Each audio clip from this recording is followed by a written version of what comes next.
먼저 유종일 KDI 국제정책대학원 원장님께서 휴먼 뉴딜의 개념과 추진 전략이라는 주제로 발제해 주시겠습니다. 박수로 맞아 주시기 바랍니다.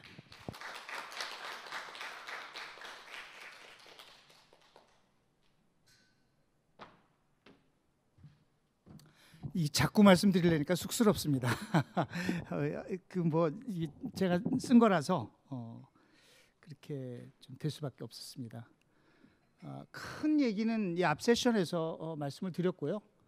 간단하게 이 전환적 뉴딜에서 휴먼 뉴딜이 차지하고 있는 위치고요. 그래서 다시 한번 말씀드리자면은 사람 우선 사회로 전환을 위해서 제도 개혁을 하고 전략적인 재정 투입을 하자 하는 것이고, 그 사람 중심 경제, 사람 중심 재정이 이제 중요하다는 것이고, 그 제가 수축사회 불만사회 얘기했는데 그 얘기를 조금만 더 드리겠습니다.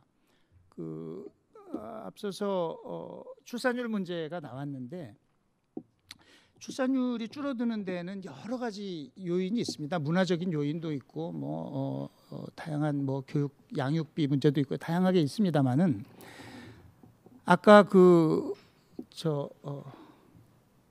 주상영 교수님이 그랬나?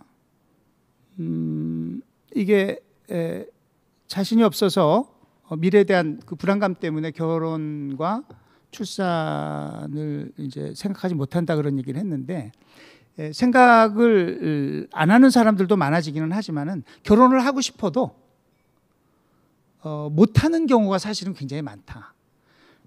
그래서 이 남자들의 경우에는 특히 그렇습니다. 이것을 보면 아직도 우리 사회에는 이제 남녀 평등이 많이 진전됐다고는 하지만 이 퍼스트 브레드 위너로서의 남자의 역할에 대한 기대감이 아직도 많은 게 아닌가 하는 생각을 좀 해보게 되는데, 이게 작년도 경제활동인구 조사에 나타난 30대 남성과 30대 여성 그 임금 근로자 중에서 몇 퍼센트가 결혼을 했는가 하는 그 통계입니다. 소득 분위별로 이렇게 돼 있습니다. 하위 10%는 5명 중에 1명밖에 결혼을 못했고요. 상위 10%는 반면에 거의 10명 중에 9명 가까이가 결혼을 했습니다. 그래서 이게 경제력이 없으면 결혼을 하고 싶어도 그 파트너가 안 생긴다 하는 얘기인 거죠. 근데 얼마 전에 보니까 그 여론조사에서도 그랬더라고요. 최소한 월소득 300은 돼야지 그래도 결혼 상대로서 고려하겠다라고 하는 답이 굉장히 많았거든요.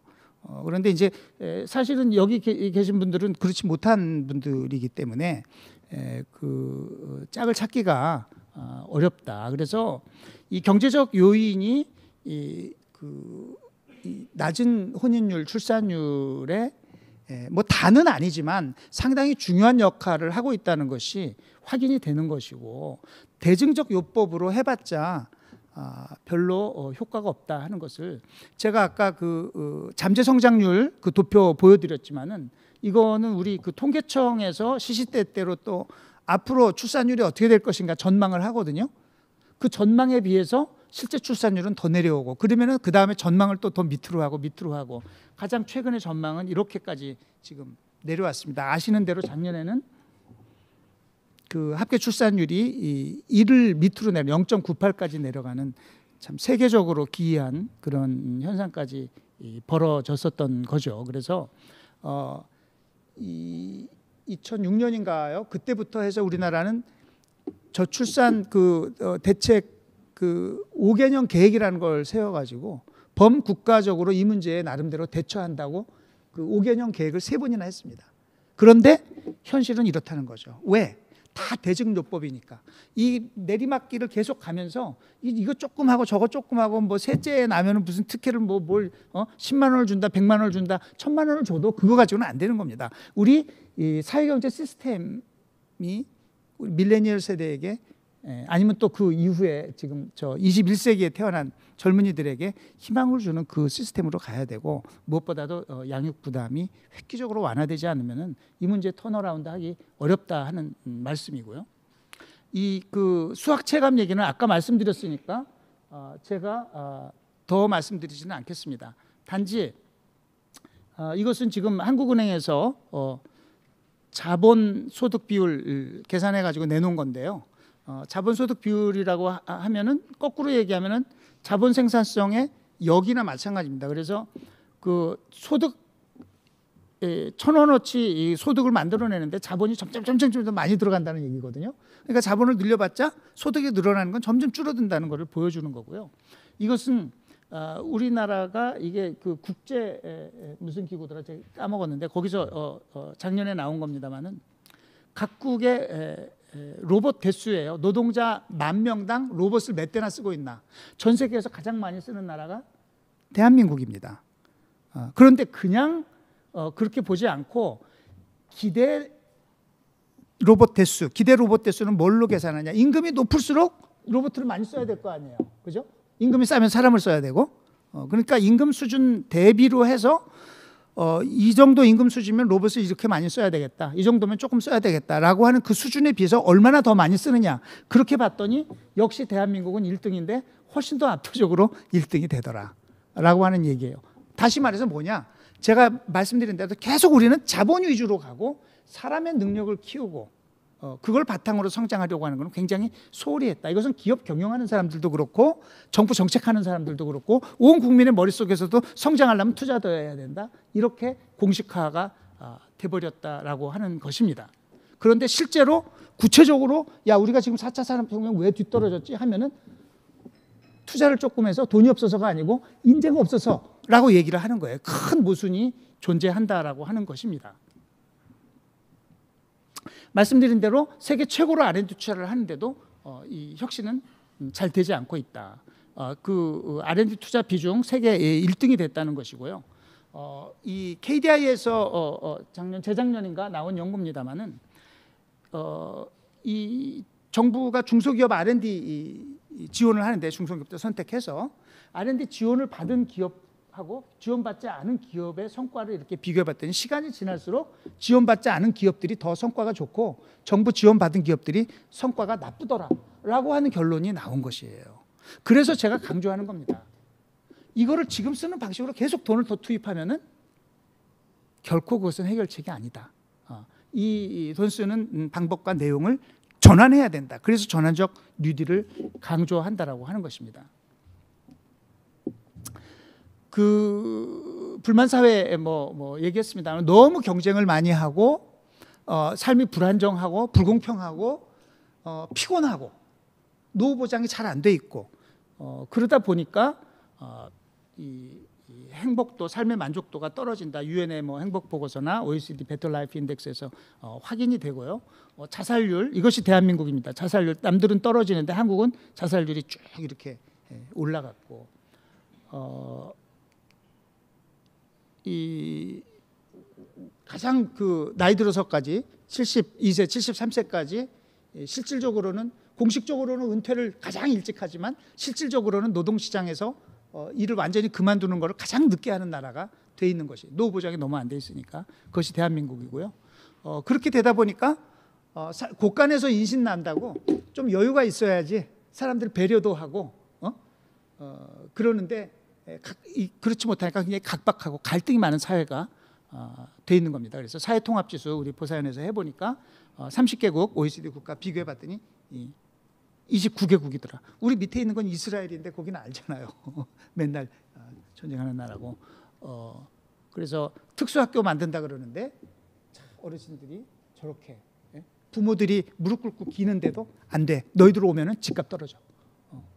이것이 대한민국의 현실이고 지금 이렇게 우리 정치도 이렇게 양극화돼 있어가지고 국민들 공감을 좀 많이 받지 못하는 것 같고 그렇습니다. 그 불만 사회는 아까 뭐 오불도 나오던데요. 저는 예전부터 삼불 현상이라고 얘기를 했습니다. 불평등, 불공정, 불안정입니다. 그래서 소득 집중도가 다양한 그 지표가 있습니다만 가장 정확한 건 이건데 상위 10%가 전체 소득의 얼마를 가져가느냐, 상위 1%가 얼마를 가져가느냐. 이 지표에 의해서 보면은 계속해서 악화되고 있다는 것이고 지금 선진국 중에 이 지표로 봤을 때 가장 안 좋은 나라가 미국인데 우리나라가 미국 수준을 빠르게 쫓아가고 있고 그래서 거의 근접한 2등을 지금 하고 있다라고 하는 것입니다. 세대 간 계층 이동성 문제 심각하다는 거 말씀드렸고, 또 토지 자산이 그 GDP의 몇 뼈가 되는가 하는 이 점에 있어서 한국은 지금 땅값이 비싼 것이 이게 참 심각한 문제예요. 그러면은 땅 물려받는 사람하고 그렇지 못한 사람하고 출발선상에서 차이가 너무나 크게 나는 이 현실이 되는 거고, 열심히 벌어서 나도 내 집 마련을 해야지 하는 것이 점점 어려워지는 이런 상황이 되고 있다는 것이고요. 불안정 얘기를 했습니다만 우리나라 노동시장 유연성 얘기를 하는데, 노동시장 유연성이 문제되는 곳은 굉장히 좋은 직장입니다. 여러분들의 직장을 포함한 그 소수의 직장이 그런 것이고, 우리나라의 평균 근속 연수는 여기 있어요. 압도적으로 꼴등입니다.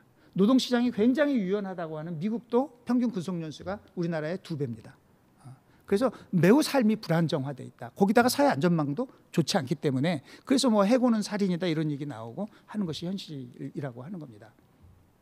그래서 이런 거를 바꿔야 된다. 그리고 디지털 시대의 도전 뭐 얘기 앞에서도 말씀드렸습니다만은 갈수록 지금 떨어지고 있고, 제도적인 문제, 그 인재 부족, 데이터 인프라 취약 이런 것들이 굉장히 문제가 되고 있고요. 제가 평창 올림픽 이제 일반인들 상대로 할 때는 제가 강의할 때 이 얘기를 많이 합니다만은, 평창 올림픽 할 때 저는 어떻게 하다가 올림픽 개막식 중계를 제대로 본 적이 없어요. 그런데 평창 올림픽은 뭐 김여정 씨도 내려오고 그래가지고 이걸 열심히 봤죠. 봤는데 정말 멋있더라고요. 그 중에서도 가장 멋있었던 거는 뭐예요? 드론쇼 한 거잖아요. 야, 뭐 진행자가 막 IT 강국의 위상을 보여주는 거고 뭐 멋있다는 거예요. 근데 그 다음날 아침에 일어나가지고 뉴스를 보니까 이것이 기네스북에 올라간대요. 한 사람이 몇백 대의 드론을 이렇게 조종을 했다고 해서 기네스북에 올라갔대. 그 사람은 한국 사람이 아니고 인텔의 엔지니어입니다. 소프트웨어 엔지니어입니다. 이게 한국의 기술이 아니었던 거예요. 한국은 저거 드론 저거 만들고 쇠로, 한국에서 드론 하는 사람들은 드론 날리기 하는 거예요. 연 날리기. 그렇게 하고 있어서는 안 되겠다라고 하는 거죠. 그리고 최근에 이거는 타다 아웃 그겁니다만은 공유 경제고 뭐고 한다 그러는데, 사회적 갈등이 굉장히 심하잖아요. 왜? 우리가 이게 사회적으로 지금 너무 준비가 안 돼 있는 거예요. 무조건 푼다고 됩니까? 이 많은 특히 개인 택시 하는 분들이, 어른들이 노후 대책이 안 되니까 돈 모으고 해가지고 그거 개인 택시 면허 샀잖아요. 근데 저거 나오니까 면허값이 떨어져요. 지금 뉴욕에서는 지금 한국보다 더합니다. 난리 났습니다. 뉴욕의 택시 개인 택시 면허가 100만 달러까지 가다가 지금 이 우버 이런 거 오면서 10만 달러로 폭락을 했거든요. 그래서 막 다 빚지고 파산하고 자살하고 자살 엄청 했어요. 뉴욕에 지금 큰 문제가 됐습니다. 그래서 규제 들어가죠. 네. 그래서 사회가 안정돼 있어야지 북구 이런 데가 이런 혁신을 팍팍 할 수 있는 거예요. 사실은 부자들도 훨씬 더 많이 나오고 거기서.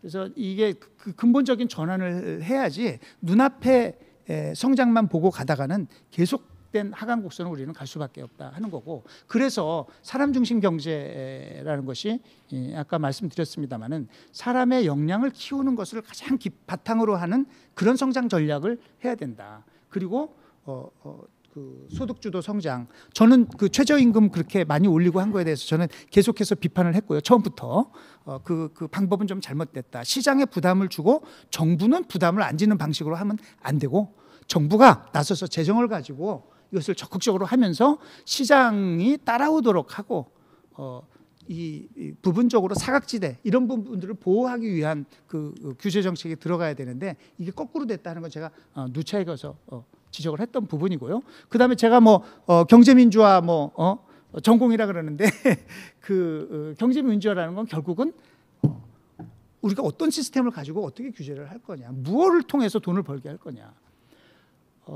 이 혁신을 통해서 돈을 벌도록 해야지 그 경제가 진짜 경쟁력 있고 생산성이 높은 그런 경제로 갈 수 있는 거거든요. 그게 아니고 임금 조금 주고 환경 파괴하고 그러면서 돈 버는 거를 하면은 그거는 결코 국민의 복리를 위해서도 좋지 않을 뿐더러 경쟁력도 없는 거죠, 사실은.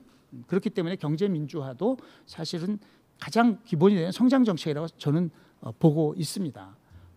그래서 기본은 역량 기반 성장이다.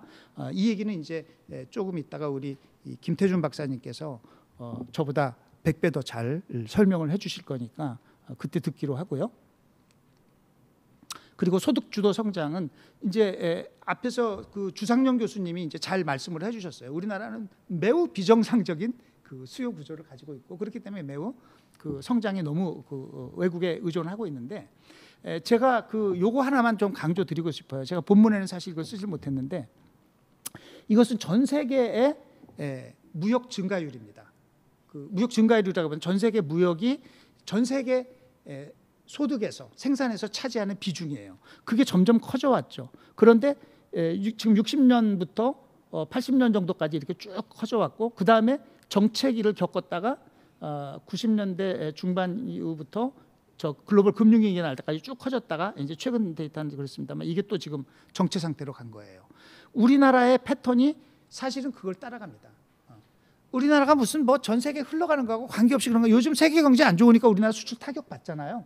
그것은 큰 호흡으로 봐도 그렇다. 우리나라가 60년대, 70년대 제1의 수출 주도 성장을 했습니다. 그래서 우리 경제에서 차지하는 수출의 비중이 쭉쭉쭉쭉 올라갔어요. 그런데 그 다음에는 안 그랬거든요. 90년대 저 외환위기 날 때까지는 쭉 내려갔어요. 이게 살짝. 이게 이 시기하고 같이 맞물려 떨어지는 거예요. 그 다음에 전 세계 경제가 이렇게 그 무역이 활발하게 증가할 때 우리나라도 또 제2의 수출 주도 성장을 했습니다. 그런데 이미 이 시기로 간 거예요. 그 글로벌 금융위기 이후에. 그러니까 여기에 목매고 있어가지고는 될 수가 없다는 거예요. 그리고 경제 민주화 얘기는 아까 했습니다만은 사실은 그걸 지대추구라고 하죠. 자기가 생산성을 높이고 혁신을 통해서 더 많은 부가가치를 만들어내는 것을 통해서 경쟁을 해야 되는데 그렇지 않고 그냥 기존에 만들어진 것에서 더 많은 걸 차지하는 방법. 그것은 임금을 조금 주든지 뭐 여러 가지 규제를 안 지키든지 세금을 제대로 안 내든지 이런 식으로 돈 버는 거는 매우 쉽지만은 사회적 가치를 증진시키는 데 늘리는 데 도움이 되지 않는 그런 거거든요. 그래서 사실은 경제 민주화가 성장의 기본이다라고 하는 것이 저의 오래된 주장이고요. 그래서 사람 중심 재정입니다. 아시는 대로 우리나라는 그 재정의 규모가 OECD 국가 중에서 가장 낮은 나라고 아일랜드 빼놓고 가장 낮은 나라.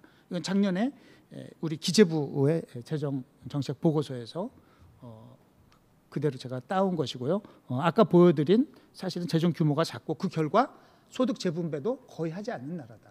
시장 소득 분배도 매우 좋지 않은데 그런 거고 역시 여기서 재정 규모뿐만 아니라 당연히 조세 부담률, 국민 부담률 이것은 사회보장기금 합친 거죠.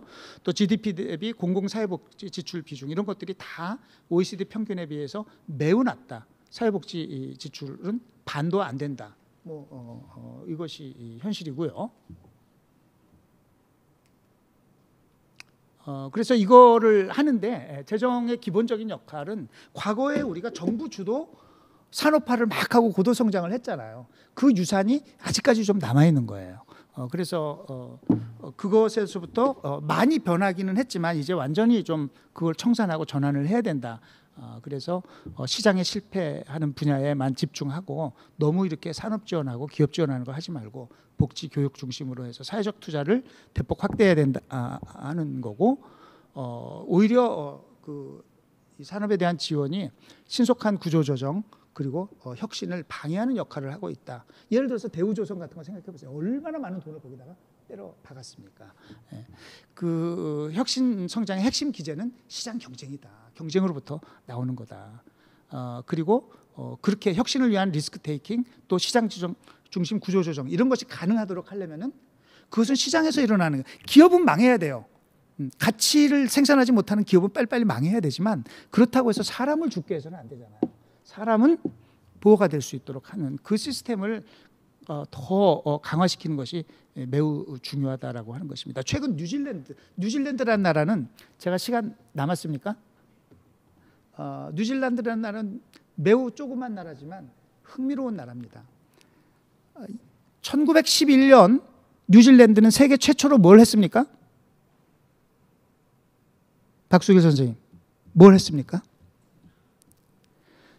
보통 선거권, 남녀 공이 모든 성인에게 한 표의 투표권을 행사하도록 한 유니버설 서프리지를 전 세계에서 가장 먼저 도입한 나라가 뉴질랜드입니다. 1960년인가요? 그때 비핵화 선언을, 요즘 뭐 북한 비핵화 얘기하고 있습니다만은 한반도 비핵화죠. 그걸 가장 먼저 한 나라가 뉴질랜드입니다. 그것뿐만이 아니에요. 신자유주의 개혁 소위 그것도 가장 먼저 하고 가장 레디컬하게 한 나라가 뉴질랜드입니다.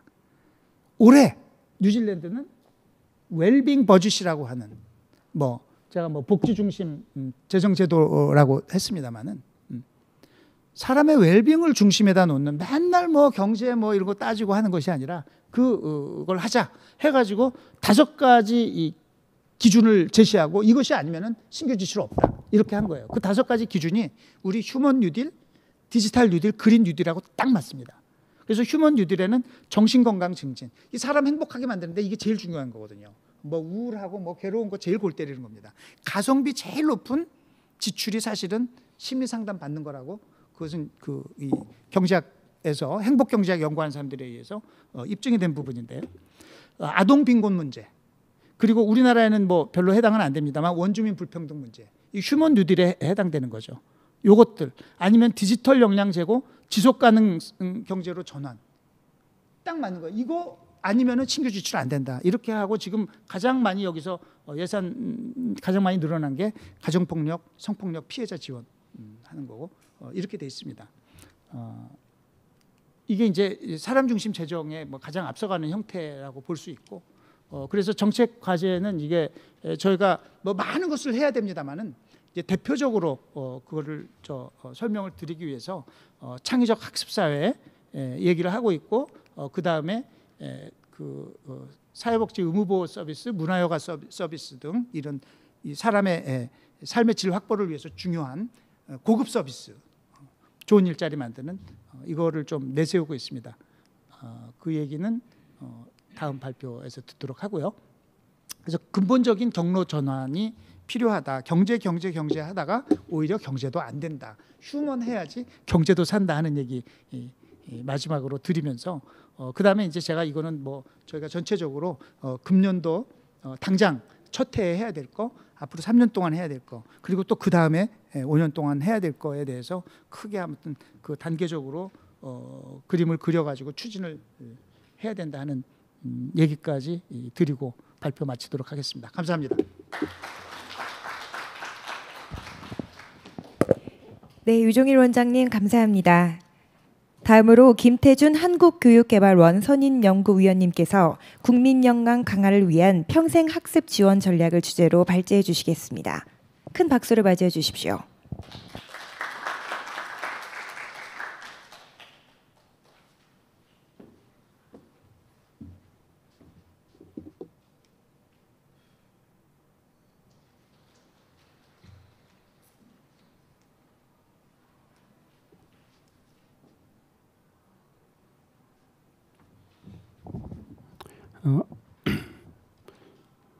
안녕하십니까. 저는 한국교육개발원 김태준입니다.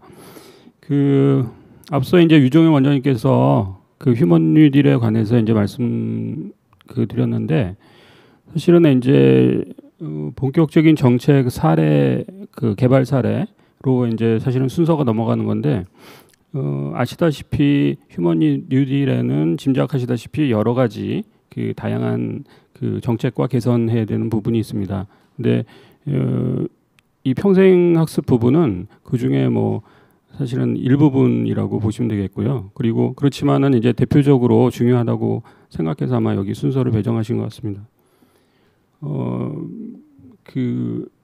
전체적인 내용은 처음에 이제 현황 문제점, 그리고 전환의 기본 방향, 그리고 정책 과제 추진 방안, 이렇게 네 파트로 나눠서 설명드리겠습니다.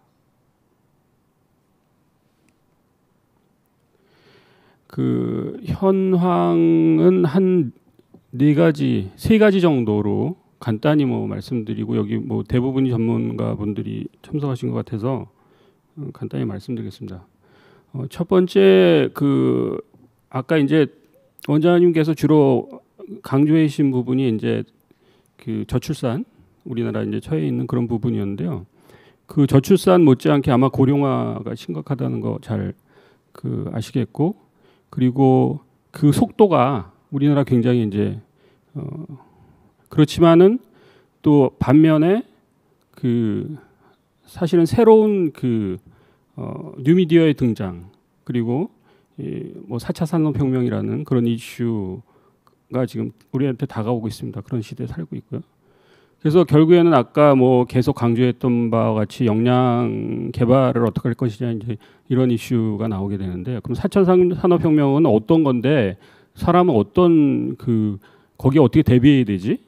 뭐 교육은 어떻게 해야 되지? 이런 이제 문제가 당연히 드러나 있게 되고, 그랬을 때 이제 그 뭐 저뿐만 아니라 다른 이제 전반적으로 이제 학자나 또 현장에 있으신 분도 말씀하시는 게, 이제까지는 교육이라는 것이 지식 위주, 그리고 그거를 기술을 어디에 써먹는 이런 쪽으로 이제 생각했었는데, 그게 아니고 이제는 다양한 그 역량이 필요한데, 그 다양한 역량이라는 건 뭐냐면 우리가 흔히 두 가지로 나눠서 인지적인 부분이 있고 비인지적인 부분이 있는데, 사실은 그 현대 사회로 넘어가면서 앞으로 미래 사회로 넘어가면서 이 비인지적인 역량 부분이 더 강조돼야 될 필요가 있다. 왜냐하면 그거는 굉장히 복잡한 상호작용 속에서 사람과 사람 상호작용뿐만 아니라 사람과 사물, 그리고 아까 로봇, 이런 상호작용이 그 사람의 감정의 문제라든가 정서 문제라든가 이런 것을 복잡하게 얽혀서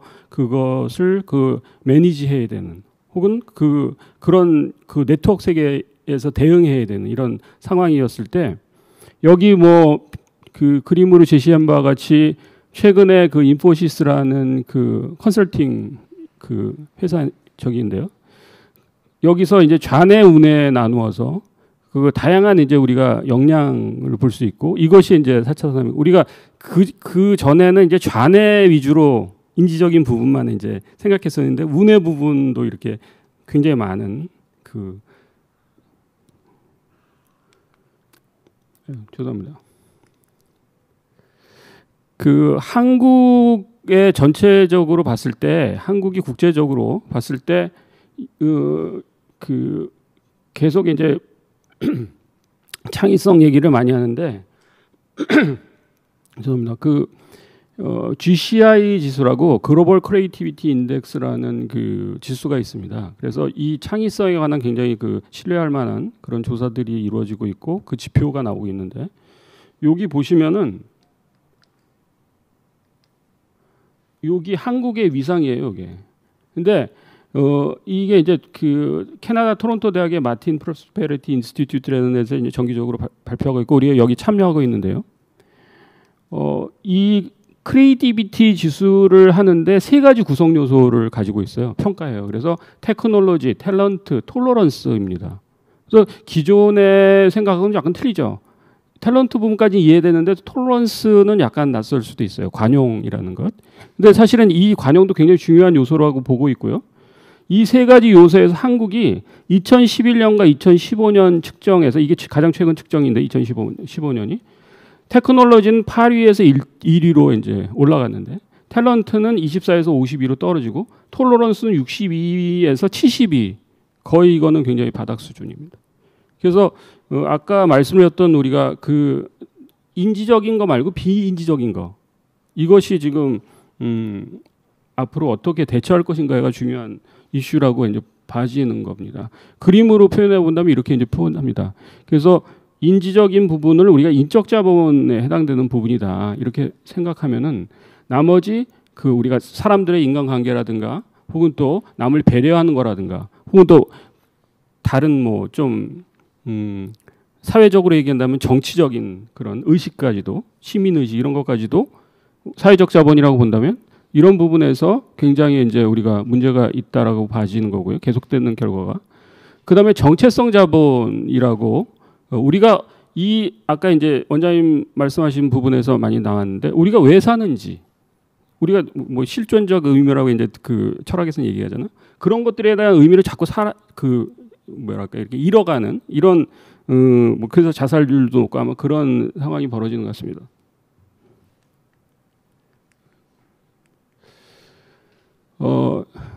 다음에 우리가 현황을 하나 좀 선택적으로 봐야 되는 게 그 평생학습과 관련해서는 참여율 격차의 문제예요. 그래서 뭐 한마디로 좀 말씀드린다면은 이거 많은 문헌에서도 지금 나오고 있지만은 우리나라 평생학습은 고학력, 대기업, 정규직, 전문직, 관리직은 굉장히 기회가 많은데 반면에 저학력, 중소기업, 비정규직, 판매직, 노무직, 소외계층들한테는 평생학습 기회가 굉장히 적습니다. 그리고 여기 밑에 보시는 바와 같이 그 피학이라는 조사를 이제 OECD에서 하거든요. 그 평생학습에 관한 부분들을 조사를 하는데요. 성인의 역량 부분하고 우리가 굉장히 그 격차가 심한 나라입니다.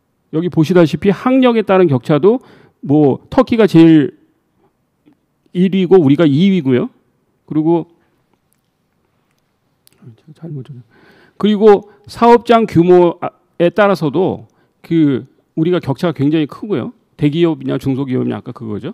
그다음에 고용 형태, 뭐 정규직이냐 비정규직이냐 뭐 이런 형태에 따라서도 아마 짐작하시는 바와 같이 굉장히 격차가 큽니다. 그 밖에도 뭐 지역 격차라든가 뭐 굉장히 그 격차가 심한 그런 상황이 벌어지고 있고요.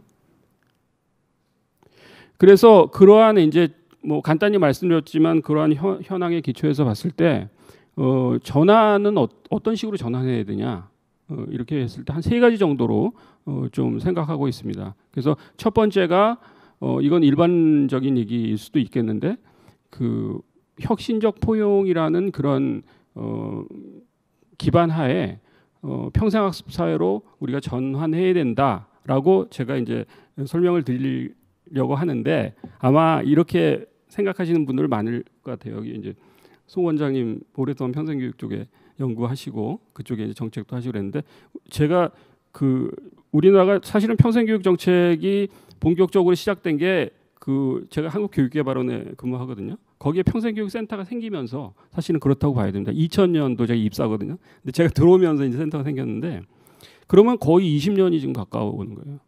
근데 여러분 그 아마 나한테 평생교육 혜택이 내가 어떤 수혜를 받았지 한번 생각해 보세요. 물론 내 직장에서도 받고 여러 가지 있을 수 있겠지만은 뭐 직업을 안 가진 사람은 어떤 혜택을 받습니까? 그런 부분에서 새로운 그 정책적 전환이 좀 필요하다는 의미고요. 그랬을 때 지금 우리가 학령기에 집중되었던 어떤 정책, 교육 시스템 이런 것들을 과감하게 풀어서 오픈해서 그 닫힌 체제에서 열린 체제로 가야 된다. 평생학습 체제로 전환해야 된다. 이런 의미입니다. 그래서 첫 번째가 현재 학령기 중심의 교육 패러다임이 평생학습 체제로 가야 된다라는 것이고요. 그리고 전 연령을 대상으로 한. 그다음에 두 번째는 이제 혁신적 포용의 평생학습 사회로 가야 된다. 이건 무슨 의미냐면은 아까 이제 잠깐 얘기가 나왔었는데 우리가 살면서 우리 라이프 세팅에서 우리의 일과 삶과 복지와 학습, 고용 이런 게 같이 맞물려 돌아가는 이런 것을 우리는 일만 잔뜩 하고 그다음에 놀 때는 또 따로 가서 놀고 이렇게 되면 안 되겠다. 여가와 복지와 우리가 요새 워라밸 이런 얘기 많이 하지 않습니까? 아마 그런 바람인지도 몰라요. 사람들이 가지고 있는 그런 얘기를 할 수 있고요. 그래서 한 3가지 정도로 우리가 역량의 문제를 생각할 수 있고 거기에 기초해서 제가 이제 시민 역량 자본이라고 이제 여기 표현했는데 왜 시민이라는 말을 썼냐 하면은 국민 역량이라고 제가 처음에는 제목을 달았었는데 사실은 국가가 뭘 해주는 건 아닙니다. 국가가 제도를 마련해주고 가이드를 해주지만 지원을 하지만 결국에는 우리가 시민이 주체가 돼서 주도적으로 역량을 키워나가야 되는 그런 상황입니다. 아까 이제 그랬잖아요. 뭐 재정 투자했을 때 아무리 역량 지원한다고 투자 많이 해야 그것이 고용으로 이어지지 않고 프로덕티비티와 이어지지 않으면 그거는 과잉 투자가 되는 거고 손실이다 이렇게 얘기 나왔잖아요. 결국에는 개인이 그 역량을 쌓아가지고 개인이 써먹어야 되는 거거든요. 그랬을 때 자기가 주도해야 되는 거고 그 주도성을 기초해서 이제 역량이 이루어져야 되는 것입니다. 그래서 이렇게 트라이앵글로 봤을 때 우리가 결국에는 개인이 갖고 있는 인적 자본, 뭐 자격이라든가 지식이라든가 기술이라든가 뭐 건강 뭐 이런 것까지도 또 사회적 자본, 뭐 태도라든가 사람들의 관계라든가 혹은 또 정치 의식 뭐 이런 것까지도 그런 것들이 결국에는 정체성이라는 것과 연결돼야 된다. 개인의 주체성이나 자기 효능감이나 자기 의지와 연결되지 않으면 그거는 이제 사실은 굉장히 이제 그 사상무각이다. 이렇게 이제 봐지는 겁니다.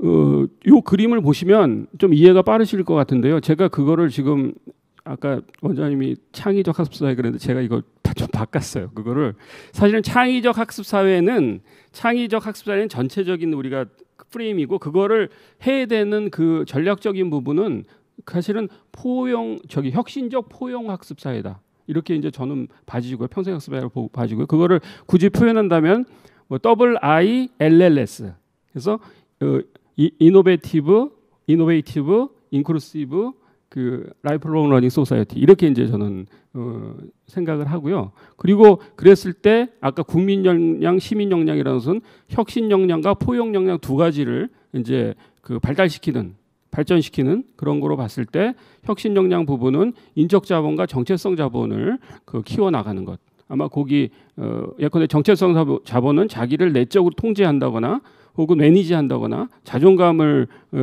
또 유능감 또 삶의 주체성, 자아 통합, 능력, 기타 등등 이런 것들을 좀 아마 젊은이들로 얘기한다면 창업 정신 뭐 이런 것도 아마 거기에 포함된다라고 저는 생각하는데요. 그것만 제가 좀 집중적으로 말씀드리면 정체성 자본 설명 안 하셨으니까 그래서 이것이 그 전체적인 그 라이프 세팅에서 우리가 생활 장면에서 일과 학습과 그 웰빙 혹은 여가 이런 것이 같이 동시에 맞물려서 갈 수 있는 이런 사회가 결국에는 행복한 사회 죽도록 일만 하고 나중에 후회하고 그 자기 자신에 대해서 자신만 바라보고 이런 사회는 이제는 미래에는 그런 사회 아니지 않냐 이런 생각이고요. 그러기 위해서는 이제 역량의 중요성과 평생학습의 중요성이 강조될 필요가 있다 이런 이제 생각입니다. 너무 서론이 길었는데요. 이거는 이제 그런 학습 생태계를 만들어 가야 된다라는 거고요.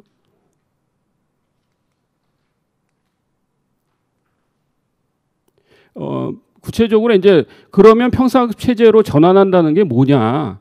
첫 번째는 교육 거버넌스가 바뀌는 문제다. 이거는 이제까지 그러면 20년 가까이 평생학습 정책했는데 무슨 효과가 있었나? 지금 국민들한테 어떤 그 체감이 있었나라고 봤을 때 그것이 우리가 그 체감도가 떨어지는 이유 중에 하나가 결국에는 굉장히 많은 부분이 우리가 교육부에서 하는 교육 사이드 정책하고 고용부에서 하는 고용 사이드 정책하고 분리돼서 갔기 때문에 그런 것이고 그렇기 때문에 많은 나라들에서 그 두 부처 혹은 두 정책을 합치려는 통합 정책으로 가는 그런 추세이고요. 오랫동안 또 그렇게 나라들이 추진해 왔습니다. 이거는 싱가포르 사례인데요. 최근에 이제 스킬 퓨처 정책이라고 또 다시 그것을 이제 발전시키고 있는데 아예 여기는 교육부하고 그 우리 식으로 하면 고용노동부죠.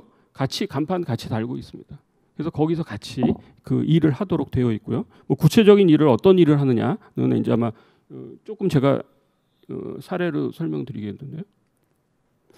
이런 겁니다. 그러니까 개인이 있으면 그 개인을 대상으로 해서 진로 탐색과 학습 활동을 지원하는 문제인데 4가지 정도로 이제 지원을 합니다. 그래서 우리가 바우처, 학습 바우처라는 것을 발행해서 지원을 하고요. 그리고 온라인 정보를 통해서 개인의 학습 이력을 관리하게 해주고 또 고용까지도 연결시켜주는 그런 일을 하고요. 그다음에 학습 시간을 지원합니다. 그래서 우리가 학습 휴가제라든가 이제 공식적으로 그거를 해서 그 개인이 역량 개발에 활용할 수 있도록 하고 또 컨설팅을 제공합니다. 그래서 제가 핀란드에서 그 평생학습 봤을 때도 한 사람이 그 지역에서 실업자가 발생하잖아요. 그러면 9명의 전문가가 따라 붙는다 그래요. 그러니까 엄청 투자하는 거죠. 그래야지만 역량 개발이 이루어지는 시스템입니다.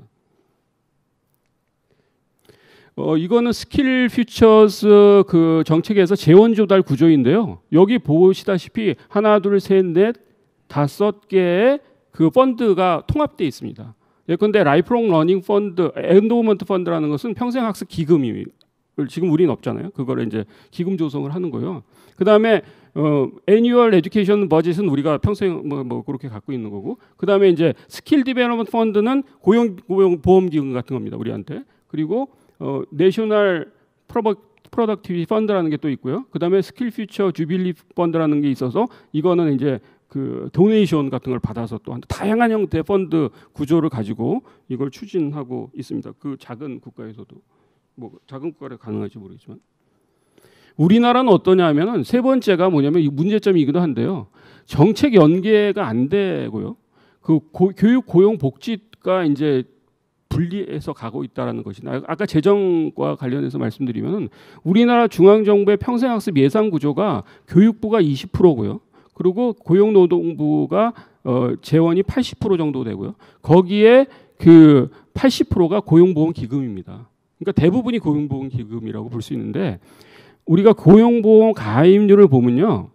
그 정규직과 비정규직 격차라든가 아까 사업장 규모 격차라든가 뭐 굉장히 격차 큽니다. 그래서 일부분한테 그게 혜택이 되는 그런 경향을 가지고 있어서 이런 구조를 바꾸지 않는 이상 지금 좀 전 국민의 어떤 평생 학습이라는 것은 진짜 구호에 불과하다. 우리가 17년 또 20년 가까이 구호만 외쳐왔다. 이렇게 이제 좀 뭐 과장되게 표현할 수도 있겠습니다.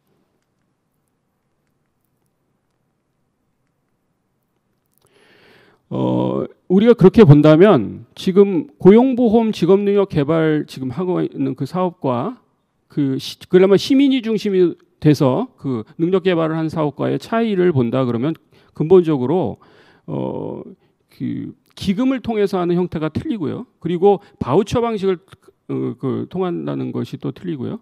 그 다음에 레비그 렌트 방식이라 그래가지고 그거를 걷어가지고 나중에 이제 뭐 지원해주는 방식이 아니라 아까 바우처를 발행한 방식, 아까 재원 부분에서는 일반 조세 부분이 포함된다라는 게 좀 다르고요.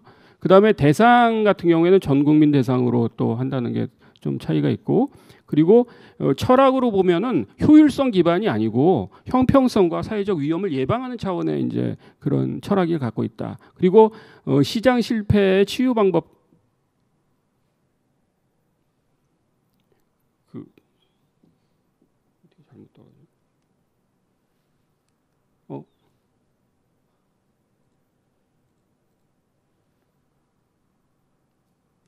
그 다음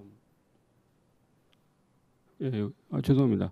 그 시장 실패 치유 방법에서도 기업에 대한 규제를 부과하는 방식, 그리고 기업이 주가 돼가지고 지금 하는 방식이고요. 그 다음에 이 시민권 기반 이제 방식은 개인의 신용 계약 체결하는 방식 이렇게 볼 수 있습니다. 그리고 경제 정책, 사회 투자 정책, 그리고 그 원리 같은 경우에도 이제 다르고요. 그 다음에 그 주도하는 것도 노동자 개인이 된다라고 볼 수 있고요. 그리고 정책적인 사각지대에서도 굉장히 커버하는 범위가 크다고 생각합니다.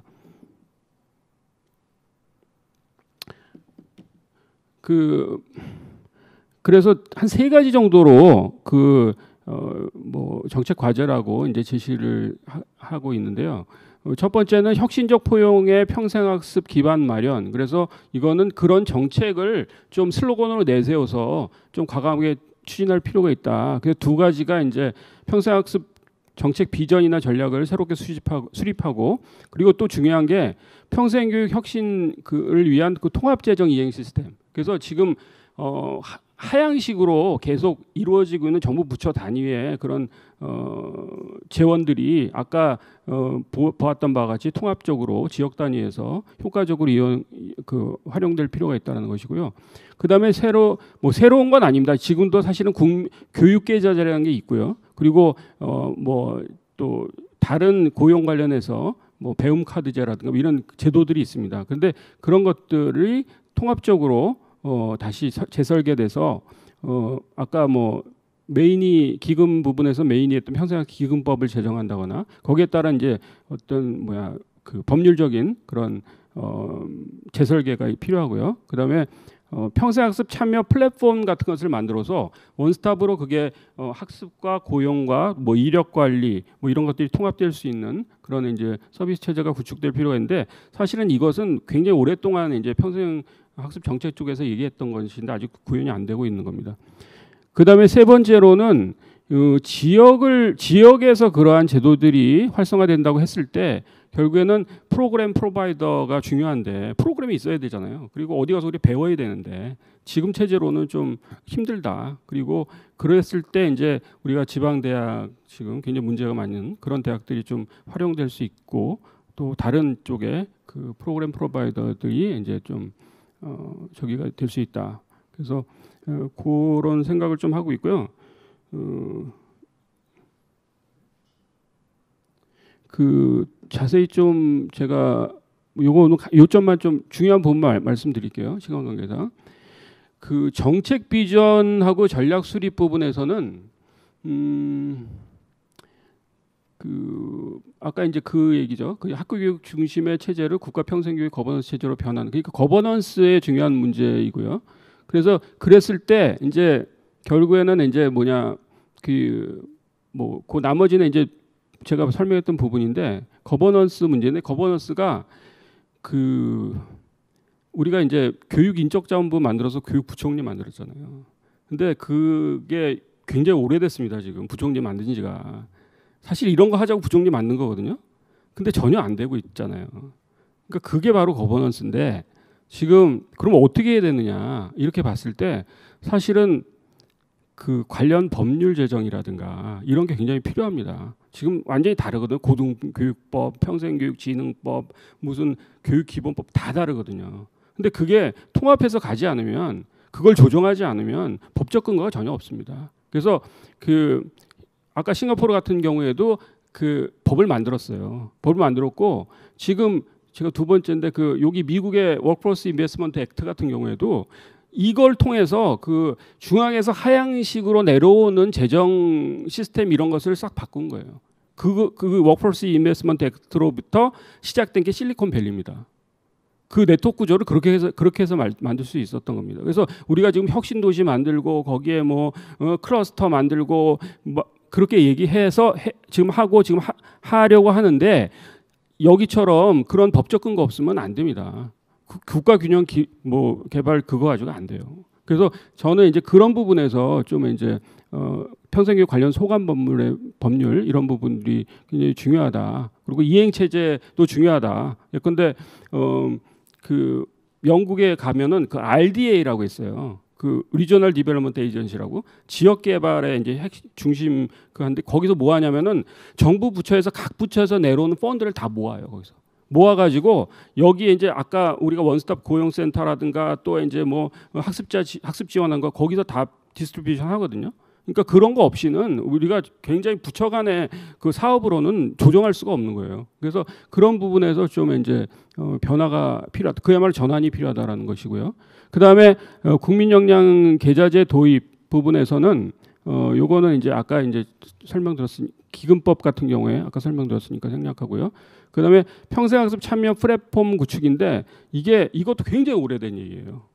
사실은 새로운 뭐 제도는 아닙니다. 근데 우리가 못 하고 있는 겁니다. 못 하고 있고 정책적으로 구현이 안 되고 있는 부분에서 그렇지만 중요한 그런 것이라고 볼 수 있고요. 결국에는 이렇게 된다면은 내가 갖고 있는 그런 여지까지 학습했던 이력이라든가 혹은 거기 썼던 역량이라든가 자격이라든가 기술이라든가 이런 것들이 고용과 연결시키게끔 여기서 관리를 받을 수 있는 거죠. 그래서 그런 관리하는 것이 요새는 이제 디지털라이즈 되기 때문에 굉장히 그 효과적으로 그걸 매니지할 수 있습니다. 개인이 매니지할 수 있고 국가가 지원할 수 있습니다. 혹은 지역 단위에서 지원할 수 있어서 우리가 그걸 안 하고 있는 거죠. 그래서 그게 이제 앞으로 해야 되는 숙제라고 생각합니다. 다음.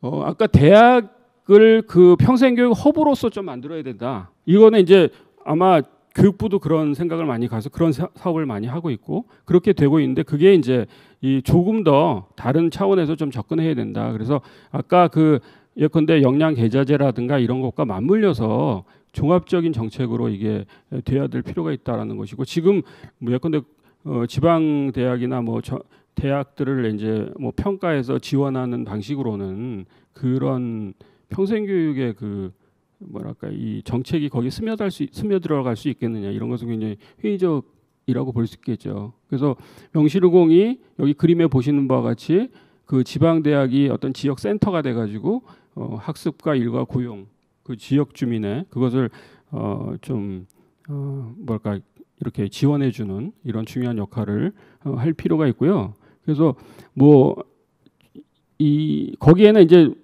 잠깐 저기 세 번째 말씀드리면은 그 이러한 그야말로 고용, R&D, 교육 또 복지 그 네트워크를 할 때 기업이 굉장히 이제 공헌할 필요가 있고요. 그리고 사회적 책임까지도 이제 중요하게 우리가 그 유도할 필요가 있고 그리고 지금은 이제 한 가지만 제가 추가적으로 말씀드리고 마무리 짓겠는데 지금 혁신도시 재생 그 사업이 그 정부에서 계획되고 있어요. 그리고 그것의 그 하나의 방법이 공공기관을 다시 또 이전하고 뭐 이런 방법이라 그래요. 근데 저는 그렇게 해야 되는지 모르겠어요.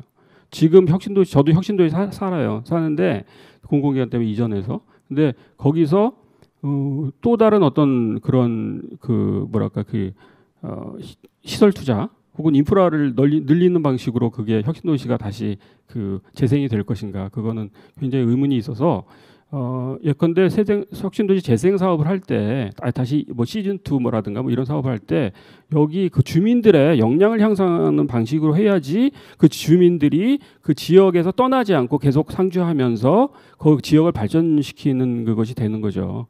옛날처럼 그 지역에서 사람 키워서 서울로 보내서 그 사람이 와서 무슨 큰 공헌을 한다 이런 프레임으로는 이제는 이제 그 성립하지 않는 그런 부분인 것 같습니다.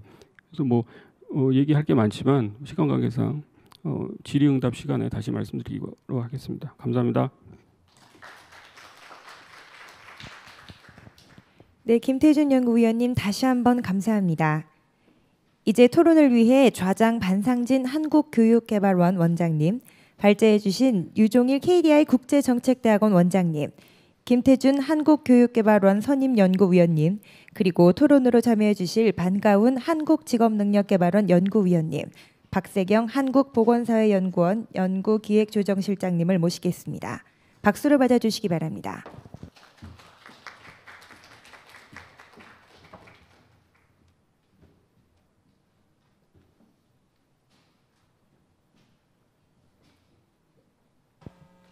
예, 곧 바로 시작하겠습니다. 소개받은 한국교육개발원 원장 반상진입니다. 오늘 3개 섹션을 하죠. 휴먼, 그다음에 디지털하고 그린 뉴딜 관련돼서 3개 섹션인데 다 어디 가셨는지 지금 휴먼에 대해서 이렇게 관심이 없으신 건지 아니면 다른 일로 바쁘셔서 그런 건지 모르겠지만 굉장히 중요한 어젠다 같습니다. 그래서 오늘 제가 사회 보는 입장에서 관객이 많지 않은 부분에 대해서는 다른 요인으로 저는 찾고 싶고요. 내용이 알차기 때문에 토론도 알찰 거라고 저는 생각을 합니다.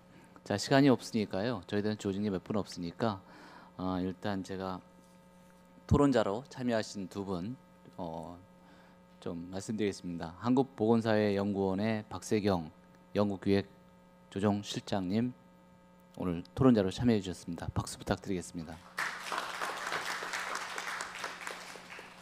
그리고 항상 제가 반씨라서 그런 게 아니고요. 항상 반가운 분입니다. 그리고 이 유인물에는 연세대학 교수로 돼서 저도 이제 축하드리려고 했었더니 이게 약간 오자가 있었다고 해서 한국직업능력개발원에 항상 반가우신 분, 반가운 박사님이십니다. 예. 자, 그럼 유종일 원장님하고 김태준 박사님이 발표해준 내용에 대해서 우리 두 분 토론자님께서 각각 10분씩 좀 부탁드리겠습니다. 시간 엄수 부탁드리겠습니다.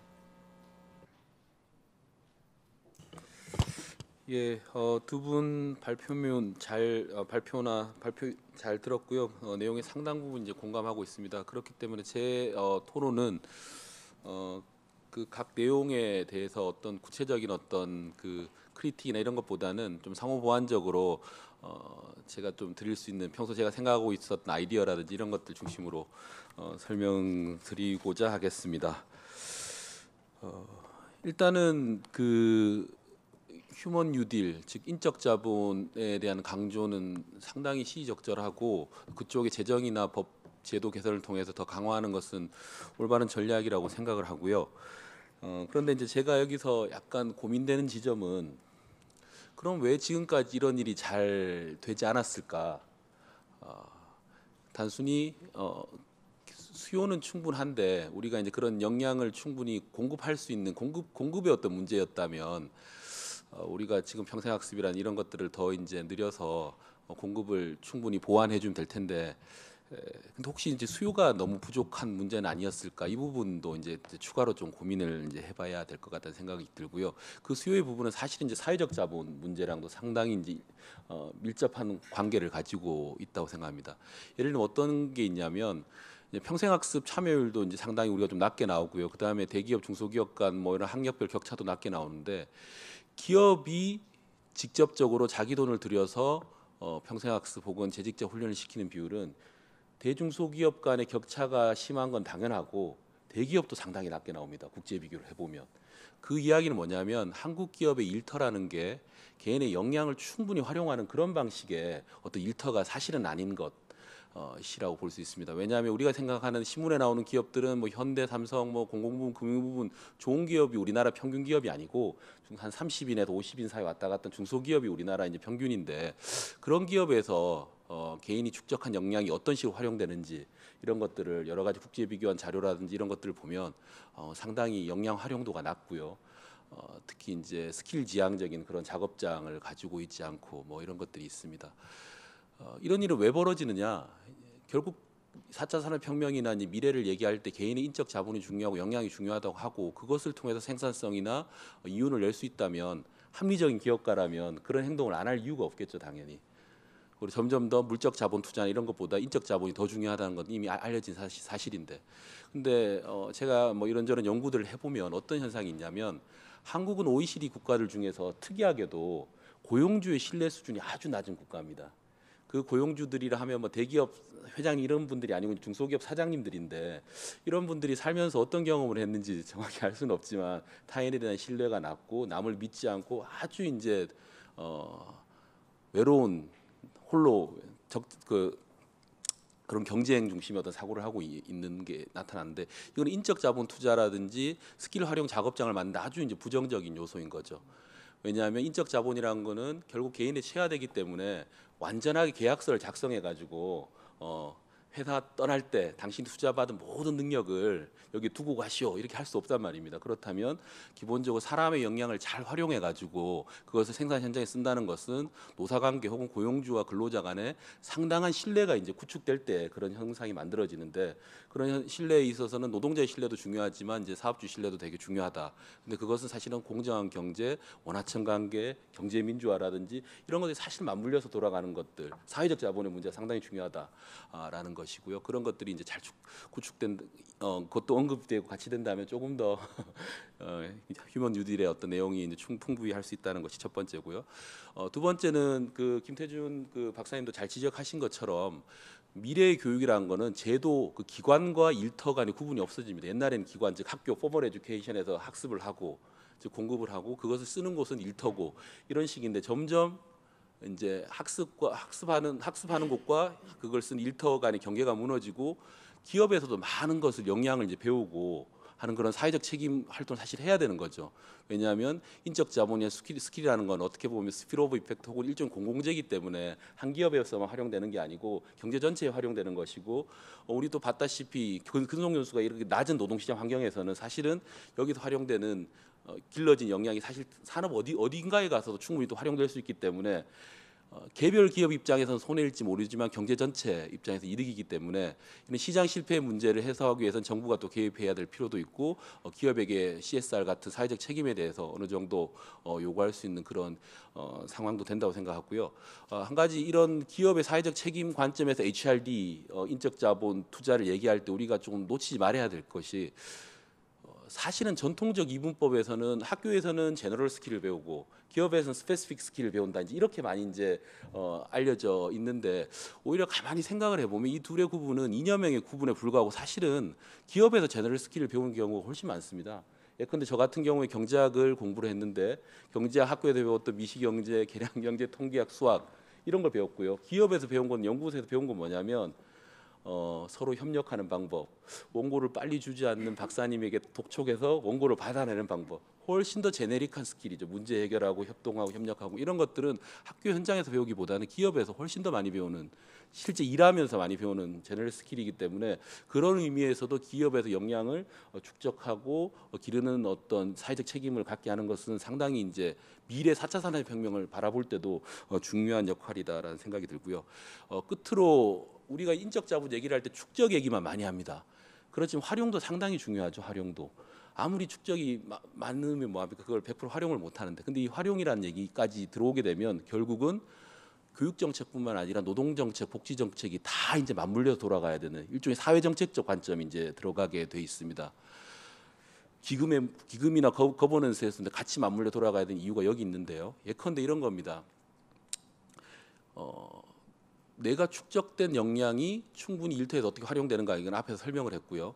그리고 그 역량을 계속 기르는 것에서도 일터가 중요하다는 얘기를 했고, 또 역량이 또 단순히 축적되는 것만 있는 게 아니고 퇴화되거나 감가상각될 수도 있습니다. 인적 자본이기 때문에 그런 부분에 있어서도 내 인적 자본을 유지하는 데서도 노동의 문제는 되게 중요하고, 그리고 또 최근에 사이언스 2013년 논문에 따르면 개인이 결핍감이나 빈곤감을 느끼면 대충 IQ 테스트로 하면 14 정도가 줄어드는 그런 행동 경제학 그 결과가 보고가 됐어요. IQ 14 정도면 어느 정도냐면 그 전날 밤을 꼬박 새고 다음 날 있는 멍한 그 상태랑 비슷한 그 차이라고 합니다. 지금 무슨 얘기냐면 개인이 충분한 인적 자본을 가지고 있더라도 내가 시간에 쫓긴다든지, 주로 전문직이겠죠. 아니면 저소득층처럼 돈 걱정을 한다든지 불안하다든지 복지적으로 내가 인지적 스트레스를 받으면 내가 가지고 있는 역량을 마음껏 발휘를 하지 못한다는 거죠. 결국은 인적 자본의 축적, 활용이라는 관점에서는 교육, 노동, 복지 이것들이 사실 통합적으로 사고될 필요가 있고, 이런 측면에서 뭐 거버넌스라든지 기금이라든지 교육부총리의 역할이라든지 사회부총리로서 이런 것들을 고민해 볼 수 있을 것 같고요. 그리고 뭐 나머지 것들은 뭐 혹시 뭐 질문이 나오거나 하면 있고, 토론 발표 잘 들었습니다. 네. 예, 반가운 박사님 감사합니다. 다음으로는 우리 박 박사님께서 10분 좀 부탁드리겠습니다. 네. 안녕하십니까. 방금 소개받은 한국보건사회연구원의 박세경입니다. 사실은 오늘 이 자리는 우리 원장님, 조응식 원장님께서 그동안 계속 관여하셨었고 오늘 마땅히 토론회 참석도 예정되셨었는데 다른 일정이랑 조정이 불가피하셔가지고 제가 대신 오게 됐습니다. 그래서 실은 원장님께서 여기 참석을 말씀 주시면서 토론문을 주셨는데 그 토론문의 내용이 실은 이제 지금 자료집으로 보고 계시는 전환적 뉴딜 안에 4장에 포함되어 있는 의무보호 서비스나 문화여가 서비스 논의하고 크게 차이가 없는 것 같아서 저는 그 내용을 보다는 이 논의가 지금 전환적 뉴딜, 휴먼 뉴딜 논의를 지금 복지 영역에서 사회 서비스 확충 논의하고 연결해서 조금 말씀을 드릴까 합니다.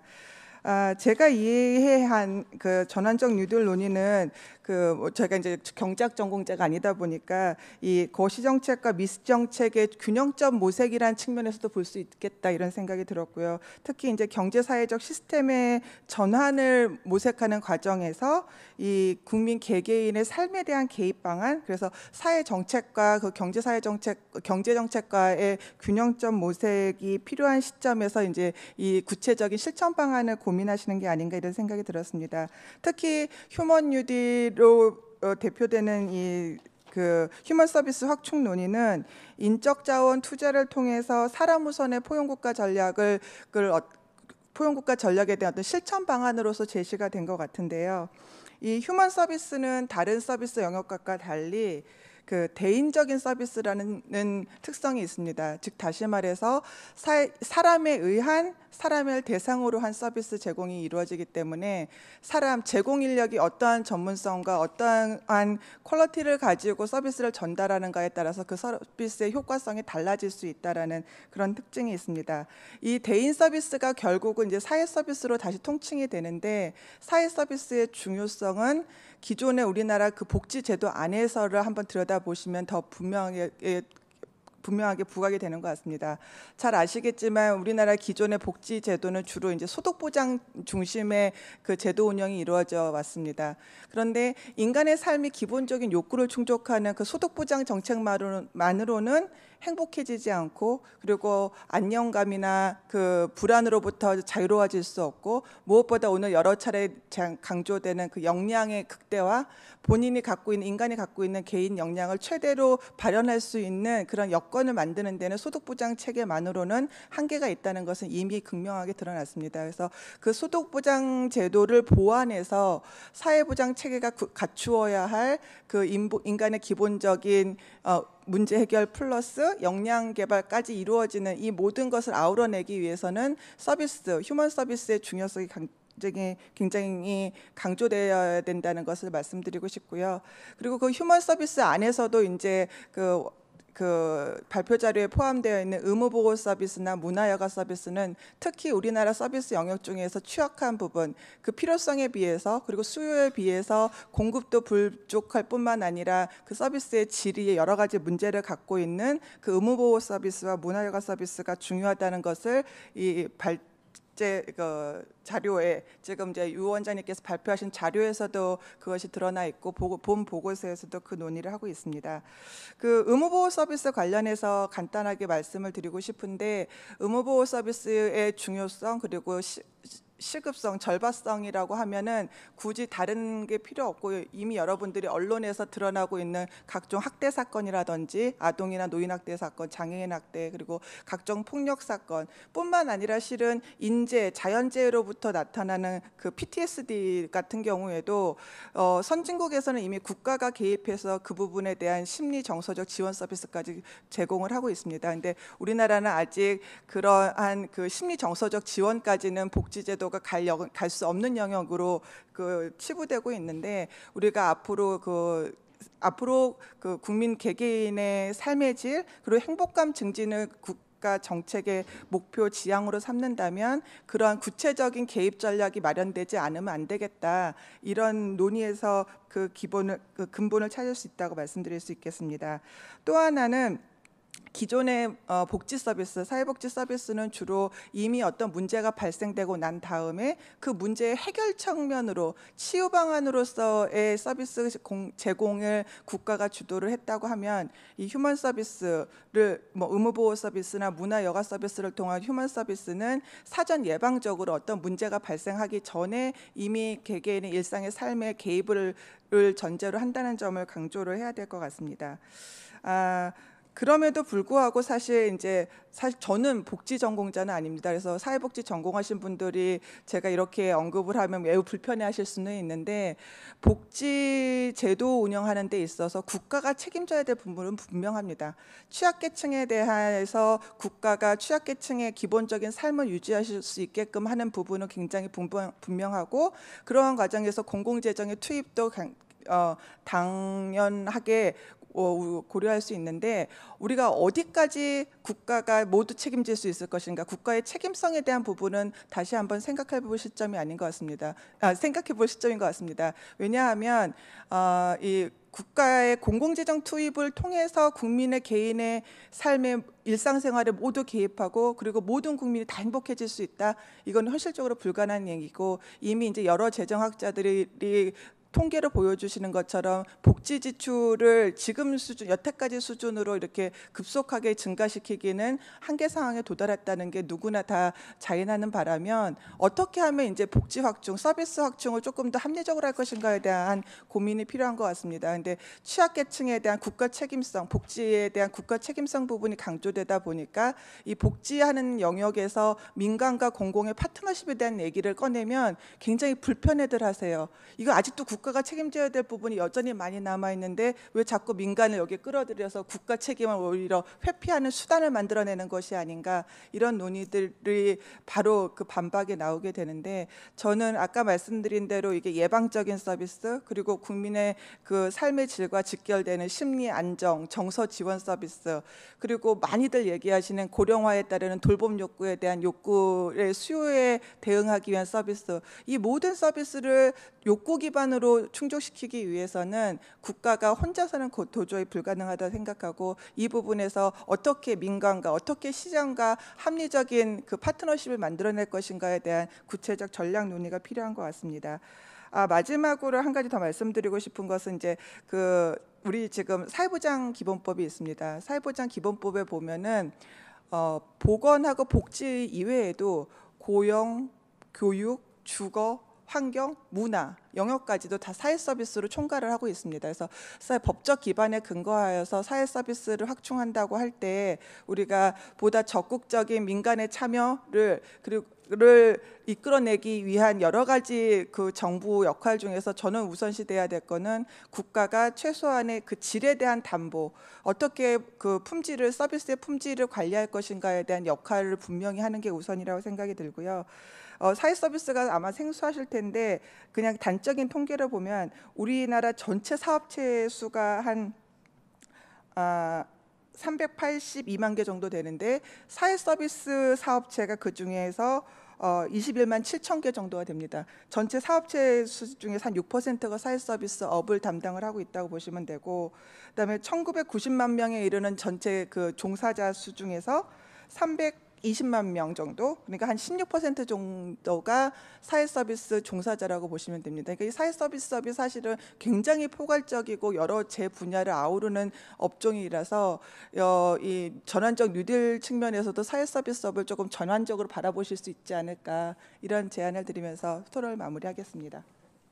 예, 감사합니다. 시간은 정확히 지켜주셨는데 저희들한테 주어진 게 6시까지라서요. 지금 6분밖에 안 남았습니다. 저도 할 얘기가 많은데 제 얘기를 좀 뭐 더 이상 말씀드릴 게 없고, 플로어에 계신 선생님들 혹시 질문 있으시면 그 질문은 받고 그다음에 발제자 두 분께 답변 드리는 기회를 드리도록 하겠습니다. 예, 우리 송병국 원장님. 예, 오늘 발표 잘 듣고 감사드립니다. 저 청소년정책연구원장입니다. 청소년 입장에서 한두 가지 좀 뭐 질문이라기보다는 건의 비슷하게 드리겠습니다. 하나는 이제 휴먼 뉴딜이 결국은 경쟁력 확보라고 봤을 때, 아까 위원장님 말씀하실 때 이제 산업 지원에서 사람 지원으로 바뀌어야 된다는 말씀하셨는데 참 공감이 됩니다. 그런 면에서 특히 이제 중소기업 관련해서 일자리가 굉장히 중요하고 거기서 일자리 나올 수밖에 없는데, 중소기업 경쟁력을 높이려면 좋은 사람이 가야 되거든요.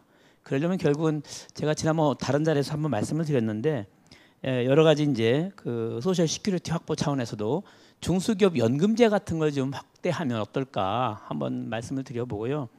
또 하나는 아까 저출산 말씀하시면서 대중요법 갖고는 안 된다 했는데, 미국에서 그런 게 있더라고요. 신탁제, 어린이 신탁제가 있는 거예요. 그게 뭐냐면 이제 애가 태어나면 애 이름으로 1,000만 원이든 2,000만 원이든 신탁을 들어놓고 그 아이가 20살 될 때 그 돈을 이제 아마 이자가 늘어나겠죠. 찾아서 어떤 사회 뭐 대학 교육을 받는다든지 사회적 진출하는데 어떤 쓸 수 있는 자금으로 한다든지 하는 그런 것도 있는데, 이런 것도 혹시 휴먼 뉴딜에 들어갈 수 없는가 하는 말씀이고요. 또 하나는 지금 우리 좀 전에 그 의무보호 서비스 얘기하셨는데, 물론 청소년 활동과 청소년 상담 의무보호 서비스는 아니죠. 물론 취약계층 청소년들 이제 놓고 봤을 때는 역시 또 의무라고 할 수도 있겠지만, 그 의무보호 서비스 대상자로서 청소년 활동을 지원하고 있는 청소년 지도사나 또 청소년 상담을 하고 있는 청소년 상담사도 중요한 하나의 그 직종으로 좀 넣어서 카운트를 해야 되지 않을까 싶어서 그 고려할 수 있어 부탁을 드리고요. 우리 이제 김태준 박사님께 부탁드리는 것은, 사실 평생교육 얘기할 때 청소년은 빠져 있어요. 근데 사실 청소년들 가운데는 학교 교육을 받지 않고 바깥에 있는 친구들 많이 있거든요. 그런 면에서 청소년 활동이라든지 학교 밖 이런 청소년 지원 같은 것을 좀 평생교육 시스템으로 끌어들여야 온전한 평생교육이 되지 않을까 하는 말씀을 드려봅니다. 예, 이상입니다. 예, 질문이라기보다 의견을 주셨습니다. 예, 말씀해 주시죠. 네, 직능원의 좋은 사항입니다.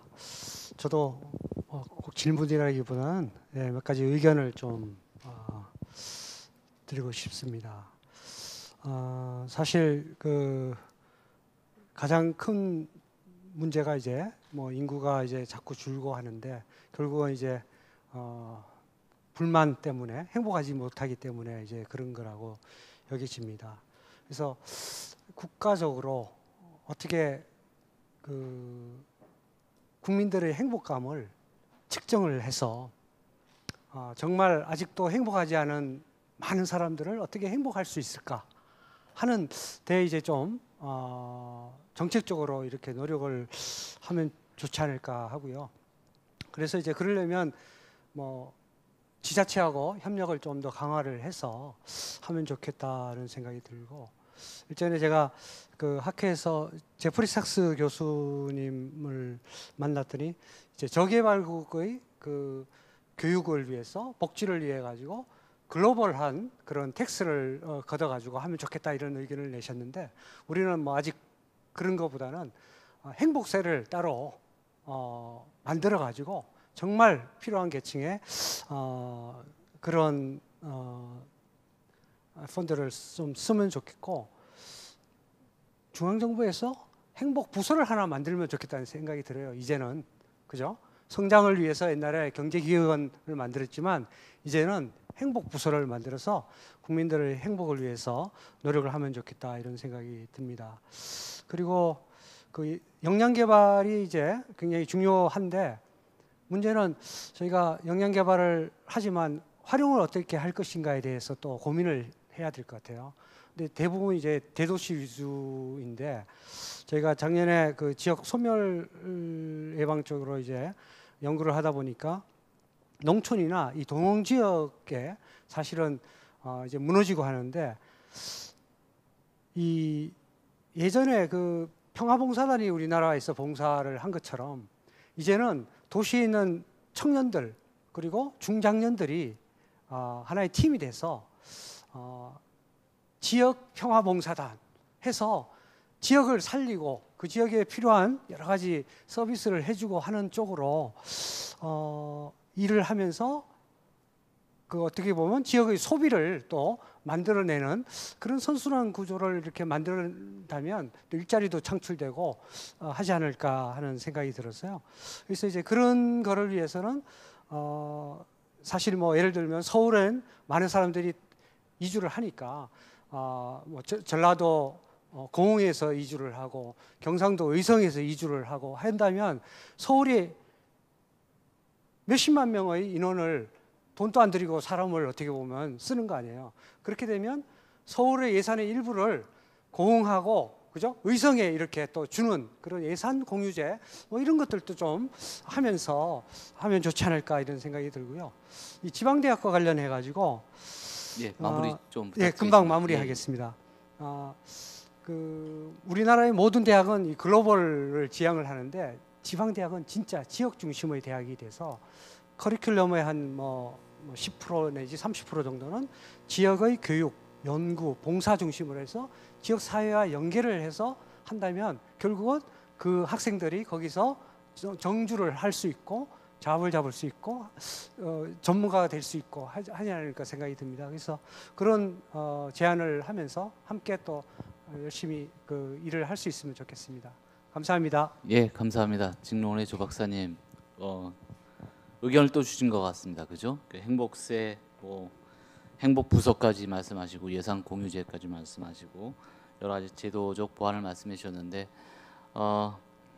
오늘 이게 전환적 그 뉴딜이라고 해서 특히 이제 휴먼 뉴딜에 대해서는 이게 이제 유정일 원장님께서 오늘 처음으로 발제를 해주셨지만 앞으로 이건 계속적으로 우리가 탐색해야 되고 논의해야 될 그런 아젠다인 것 같습니다. 그래서 앞으로도 끊임없이 이제 이거 갖고 우리가 토론을 해야 될 그런 필요성이 있는데요. 오늘 말씀하신 내용들을 간략하게 좀 답변을 주시는 그런 시간을 좀 갖도록 하겠습니다. 그 전에 제가 좀 말씀드리고 싶은 것은 우리가 평생교육 관련돼서 거버넌스 말씀하셨지만 인적자원개발기본법이 있음에도 불구하고 작동되지 않아요. 법이 없는 게 아니고요. 그리고 우리 개인 역량을 주로 얘기하시는데 우리 집단 역량의 가치가 지금 굉장히 중요한데 그 키워드가 계속 좀 논의가 안 되는 것 같고요.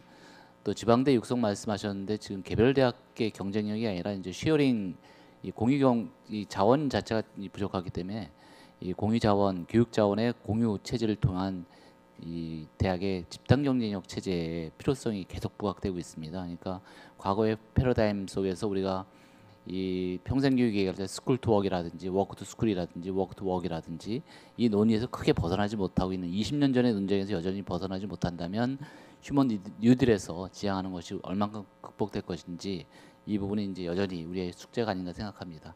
그런 맥락에서 우리 유종일 원장님하고 김태준 박사님 1분씩만 간단하게 답변 좀 부탁드리겠습니다. 시간이 초과됐습니다. 그래서. 네. 1분 동안에 제가 드릴 말씀 별로 없고요. 제가 그 기대한 것 이상으로 굉장히 좋은 코멘트들을 해주셔서 감사하다는 말씀 드리고 싶고 몇 가지만 언급하자면은 저는 고용주의 신뢰 수준이 굉장히 낮다 그 말씀을 하셨는데 저는 사실 우리나라 중소기업의 정부의 지원 정책도 엄청나게 많고 그런데 그렇게 해가지고 되는 게 아니다. 저는 경쟁을 시켜야 된다. 아까도 얘기했듯이 경쟁을 시켜가지고 고용주가 자기 직원들을 믿고 투자하고 이런 걸 하지 못하는 고용주들은 퇴출돼야 됩니다.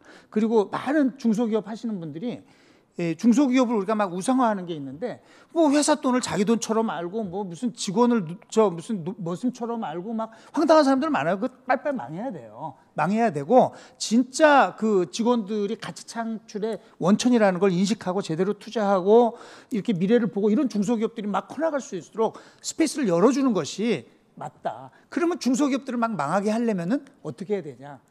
그 고용과 관계없는 사회 안전망이 제대로 돼 있어야 된다. 이렇게 전환하지 못하면은 계속 이런 식으로 가는 거다 하는 말씀 제가 강조하고 싶고 그다음에 그 역량에 관해서 우리 지금 반 원장님도 뭐 여러 가지 그 보충적인 말씀을 하셨는데 제가 이제 한마디만 보태자면은 기본적으로 학교 교육도 역량 기반으로 바뀌어야 된다. 자꾸 이렇게 점수 따기 정답 맞추기 하고 이거 해가지고는 역량을 제대로 키우지 못한 역량 중에서도 매우 그 한정적인 역량밖에 키우지 못한다는 그 부분이고요.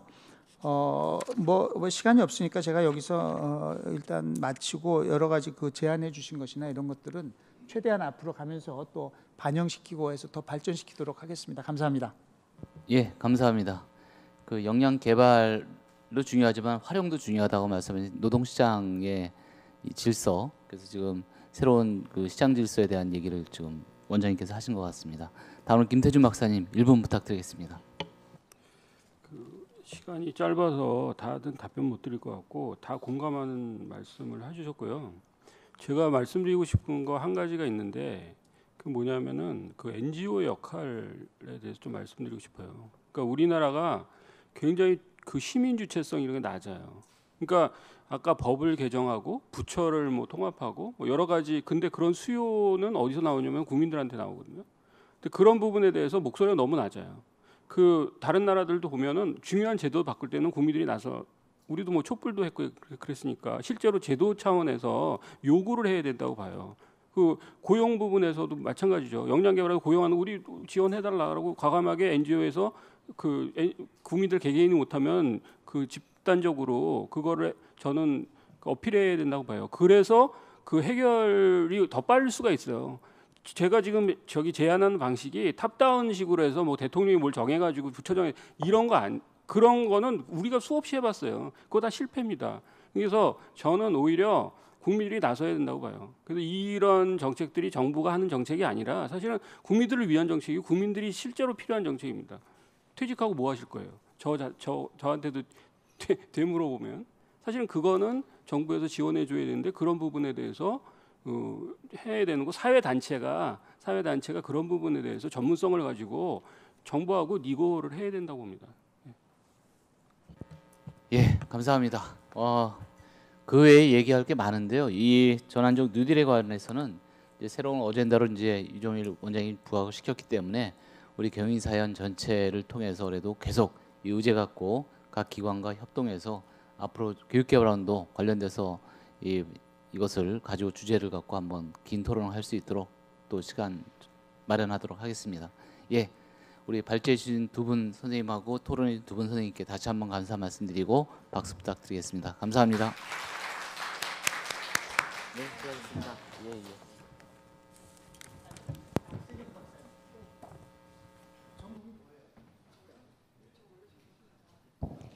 네, 이것으로 전환적 뉴딜 세미나를 마치겠습니다. 세미나에 참여해 주신 모든 분들께 진심으로 감사드립니다.